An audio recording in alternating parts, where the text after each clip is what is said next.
अस्सलाम वालेकुम नाज़रीन। प्रोग्राम आपकी आवाज़ अब्दुल क़य्यूम साहब स्वीडन से हमारे साथ हैं। इंतखाबात होंगे या नहीं, इनसे पूछेंगे। अस्सलाम वालेकुम सर। जी वालेकुम मुबारक जी। अच्छा सर, ये इंतखाबात सेनेट ने एक नया ड्रामा शुरू कर दिया है और आप सबके इल्म में है कि सुप्रीम कोर्ट कुछ और कह रहा है। किधर जा रहे हैं हम? मुबारक साहब, एक बात तो वाज़ेह है कि पाकिस्तान के अंदर पाकिस्तान के दुश्मन और गद्दार अभी तक बहुत जोर से चल रहे हैं। जी। जब से पाकिस्तान बना आज तक इन्हीं गद्दारों ने पाकिस्तान को चलने नहीं दिया। आप देखें, इलेक्शन अनाउंस हो गए हैं, डेटें फिक्स हो गई है, सुप्रीम कोर्ट ने ऑर्डर भी दिया हुआ है और इलेक्शन कमिश्नर जिसकी पहले दिन से मर्जी नहीं थी, 2 साल पहले से इसने ये अंदर से ये बहुत मुनाफिक आदमी है जो इलेक्शन कमिश्नर है और ये सब उसकी करती धरती है। ये वो इलेक्शन करवाना नहीं चाहता। उसके साथ कौन लोग मिले हुए हैं अभी देखें, पार्लियामेंट इसमें सेनेट में कितनी बड़ी साजिश मुल्क के खिलाफ की गई। पाकिस्तान के गद्दारों ने फिर एक दफा पाकिस्तान को आगे चलने से रोकने, हालांकि उसकी कोई हैसियत नहीं है। 14-15 बंदे थे जबकि वो 80 बंदे होते हैं वहां पे। तो ये सब कुछ जो हो रहा है, ये साफ जाहिर है कि पाकिस्तान को कुछ मखसूस लोग जो गद्दार है, जो दुश्मन है, वो छुपे हुए हैं, वो पाकिस्तान को आगे नहीं चलने दे रहे। और यही वजह है कि आज तक पाकिस्तान एक इज्जत के तौर पे एज ए मुल्क जो है वो तरक्की नहीं कर पाया और दुनिया के सामने उसकी कोई इज्जत नहीं बनी। ये इलेक्शन होंगे या नहीं होंगे, अभी 1 महीना रहता है। इसके अंदर क्या क्या साजिशें होंगी, कौन कौन लोग रुकावटें और डालेंगे, ये अभी तक तो वाजे नहीं है। लेकिन अगर जिस तरह नवाज शरीफ जो और जरदारी और इस तरह के लोग जो पाकिस्तान के जिन्होंने पैसा लूटा हुआ है, पाकिस्तान से गद्दारी की हुई है, पाकिस्तान के दुश्मन है, उनको अगर आगे ले जाया जाएगा तो मेरे ख्याल में पाकिस्तानी कौम को भी जाग जाना चाहिए कि इस मुल्क को किसने लूटा है, कौन दुश्मन है पाकिस्तान के और क्यों सिर्फ पीटीआई को पीछे धकेला जा रहा है, उसकी रीजन बताएं हमें।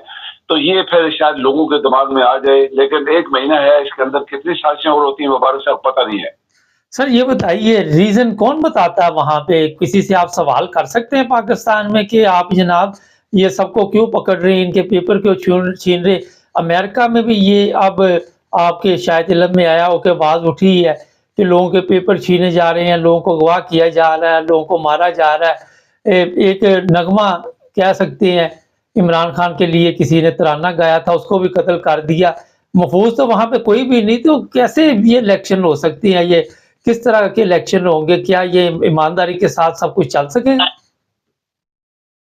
देखिए उमर साहब, अगर रूल ऑफ लॉ जैसे हम कहते हैं दुनिया में रूल ऑफ लॉ है, तो जब रूल ऑफ लॉ चल रहा होता है तो कोई बंदा गलत रिपोर्ट भी दर्ज नहीं करा सकता। और हम तो डेवलप्ड कंट्रीज में हैं, तो यहाँ तो जो गलत रिपोर्ट दर्ज कराता है, अगर वो प्रूव हो जाए कि इसने झूठ बोला है, तो सारा मुकदमा उसके खिलाफ उलट जाता है और सारा पैसा वो देगा, सब कुछ करेगा, सजा भी मिलेगी और उसको स्टैंप लग जाएगी कि ये बदयानत आदमी है, झूठा आदमी है। तो ये तो पाकिस्तान में नहीं है ना। पाकिस्तान में आप देखें, सिर्फ एक पार्टी, सिर्फ इमरान, पाकिस्तान में सबसे ज्यादा उनकी नजरों में, चोरों की या गद्दारों की नजरों में वो फिट नहीं है इलेक्शन के लिए भी, वो वज़ीर-ए-आज़म के लिए भी नहीं है। वो लोगों के साथ वो जलसे जुलूसों की पाबंदी है, उसका चेहरा टीवी के ऊपर नहीं दिखाया जा रहा कितने अरसे से। और ये तो मुल्क चलने की कोई आसार नहीं है कि एक मुल्क जो चल रहा होता है या सही चल रहा होता है उसके इस तरह आसार होते हैं। हम लोग जो बार करते हैं पाकिस्तान नहीं चला और आज भी नहीं चल रहा, ये सही बात है, उसमें इसके सबूत है हमारे पास। ये कल सबूत था जो सेनेट में उन्होंने एक प्रेजेंटेशन दी और फौरन इलेक्शन ही होने चाहिए। क्यों भाई, तुम्हारे बाप का मुल्क है तू। ये जो सेनेटर के चेयरमैन है, ये इमरान ने बनवाया था और ये इसकी शक्ल से मैं समझता हूँ कि ये गद्दार आदमी है, ये बलूचिस्तान का है और इसको चेयरमैन इमरान ने बनाया। इमरान ने बड़ी बड़ी गलतियां की हैं, बड़े बड़े लोगों को पोस्टें वो दी हैं जो मुल्क के दुश्मन थे। सो ये जो बार पकड़ दकड़, ये वो फ्रॉड, ये ऐसे तो नहीं होता ना, ये किसी के कहने पे हो रहा है। वरना कोई किसी का कसूर नहीं है। इधर से निकलता उधर फंस जाता, उधर निकलता है, औरतें भी, बच्चे भी, जवान औरतें सब फंसा रहे। तो ये कोई ना कोई तो इसके पीछे लगा हुआ है ना कि पाकिस्तान में इलेक्शन ना हो और उनकी सरदारी जो है, जैसे वज़ीर-ए-आज़म एक टाउट बैठाया हुआ है, सदर आपका एक डमी किस्म का टाउट, ये भी इमरान की गलती थी ना آپ یہ بھی نوٹ کرتے جائیں، عمران نے بڑی بڑی غلطیاں کی ہیں جس کی وجہ سے آج وہ خود جیل میں اور لوگ عیاشیاں کر رہے ہیں۔ یہ صدر ایسا بندہ بٹھایا، چیئرمین سینٹ اور بڑے بڑے لوگوں کو سیٹیں دی جو اس کے دشمن بھی تھے اور پاکستان کے دشمن تھے، تو یہ مبارک سے یہ کام نہیں چلنے والا۔ یہ ابھی اب دیکھیں بہت لوگ اور چہرے نظر آئیں گے ابھی آپ کو مہینے کے اندر، اور اللہ کرے یہ الیکشن ہو جائیں، اور اللہ کرے کہ چیف جسٹس اگر وہ دیانتدار ہے، اندر سے نیک نیت ہے، ہمیں پتہ نہیں ہے، تو پھر یہ جتنے پی ٹی آئی کے لوگ ہیں ان کو الیکشن میں حصہ لینے دے، عمران کو الیکشن میں حصہ لینے دے، تو پھر دیکھیں کیا ہوتا ہے۔ پھر لطیف خوسا تو کل بھی کہہ رہا تھا کہ 80% لوگ جو ہیں وہ عمران کو ووٹ دیں گے، جو مرضی یہ کر لیں، اور یہ ہے بھی حقیقت۔ جتنے سروے ہوئے ہیں میں نے خود سنے بھی ہیں، بڑے بڑے سروے، لوگ کہتے ہیں کہ ہم 90% عمران کو ووٹ دیں گے۔ اگر 90 80 یا 75 یا 70% بھی عمران کو ووٹ مل گئے تو یہ جتنے پاکستان کے دشمن ہیں اس دفعہ میرے خیال میں عمران کو چھوڑنا نہیں چاہیے انہیں، کیونکہ یہ اسی طرح ہے جیسے سانپوں کو آپ چھوڑ دیں اور کہیں کہ یہ جنگل میں بھاگ گیا ہے تو خیر ہو گیا، لیکن وہ پھر آگے مارے گا، پھر ڈنگ مارے گا، پھر قتل پھر مارے گا انسانوں کو۔ یہ چیزیں انسانوں میں بھی ہے، تو ان کو چھوڑنا نہیں چاہیے جو پاکستان کے دشمن ہیں۔ سر یہ بتائیے، جو ایک بہت بڑا اس وقت سوال ہے وہ یہ ہے کہ عمران کے بارے میں تو ہم کہتے ہیں وہ 80% جیت جائے گا، مگر عمران کے لوگ حصہ لیں گے تو جیتیں گے نا، ان کو تو حصہ ہی نہیں لینے دیا جا رہا کھل کر۔